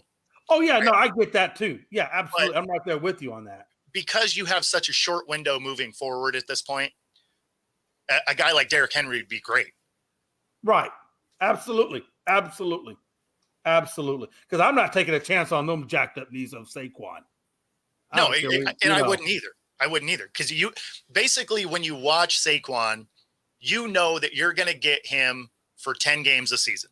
That's what he's going to produce for you. So, or you can get a Derrick Henry. He might get hurt. Saquon, you can almost say, is going to get hurt. Right. And yeah, absolutely. You need Derrick Henry to be a monster 15 times a game. Right. Which he's just a massive human. So no, he is. He is absolutely a massive human. Let me ask you this, Derek, from a football perspective. Like I told you earlier, I have what they call a bucket handle tear in the meniscus, and that happens whenever you twist the knee. And when I think of the running back position, when they have to go shift left or shift right, they're constantly putting a lot of torque when they shift that knee left or right. And I'm really surprised that injury, specific type of injury, hasn't come up more in that field. I'm not a doctor, but with as much as they twist and turn to make those cuts, I'm really surprised that type of injury in the meniscus hasn't occurred more often. I think it's because it ends up being more damage. Usually they end up actually just hurting it more completely. Right. So I think that's why you don't see it more, is they actually just full on tear stuff. Right. And usually it's the ACL though with those guys. Well, no, there's ACL tons of lateral or the PCL, MCL, those types of ligaments. I'm surprised that the meniscus though hasn't been more of an issue. But again, I've never played the level of football at that kind of caliber. So I know it probably does take a different impact. So yeah, I mean, it does. And some of the things that they do, some of the ways they train have changed. So you don't necessarily end up with similar things. Like I broke a kneecap in practice doing Oklahoma drills. Right. I caught a lineman's helmet right on the knee. So, I mean, I cracked it in 2 places. It felt amazing. Yeah, I can imagine that felt great. Yeah, no, it was super fun, especially, and it was funny because, I get the X-ray of it and you can see the cracks in it and everything. And my doctor was hilarious because he was like, "Oh, congratulations. You actually managed to break something that's not attached to anything." Oh, that's crazy, man. Because your kneecap's floating, right? Like it's attached. It's a floating. Yeah, you're right. It is. It's floating. Yeah. It's crazy. So when you're doing your conditioning, for football, when you're doing their conditioning, do they have you do a lot of and I'm assuming they do a lot of ligament strengthening type of condition work, more so than maybe the muscular development work? I mean, you do a lot of stretching, which helps, right? Like you do you do a lot of that stuff, and a lot of that stuff you kind of do on your own, right? Like that was it was the only time in my life where I was really good at actually like foam rolling muscles. Stuff like that, because admittedly, I'm terrible at actually doing that now. But yeah, I mean, you kind of did some of those things on your own to protect yourself, similar to what they do in the NFL, right? Like a lot of those guys all do, plyometrics type stuff to remain limber because that's how you keep from getting injuries. But yeah, I mean, are those things that teams teach you to do and stuff like that? Sure. But I mean, a lot of that you're still doing on your own time. Right. And I think that's got to be a huge thing in the NFL world, or probably any athletic world, is ligament strengthening. Because like you said, those are where majority of your injuries occur, is in the ligaments. Yeah. And if you have real tight muscles, stuff like that, puts a lot of strain on ligaments. All right. Got you. And there, on that note, and we're at the top of the hour. So listen, and we talked more sports today than we did talk yesterday. And we learned all about the different ligaments and everything and all the other fun stuff. As I let you guys just kind of talk it out because there really wasn't much for me to say on this. Sports medicine. Hey, today you got sports medicine. Let's go. There you go. But in the meantime, we will be back tomorrow, where the first hour we will be Jay Less, which means that we'll probably actually be able to have a conversation rather than listen to the gibberish that comes from his mouth. But other than that, everybody have a great day, and we will see you guys tomorrow at same bat time, same bat channel. Take care, guys.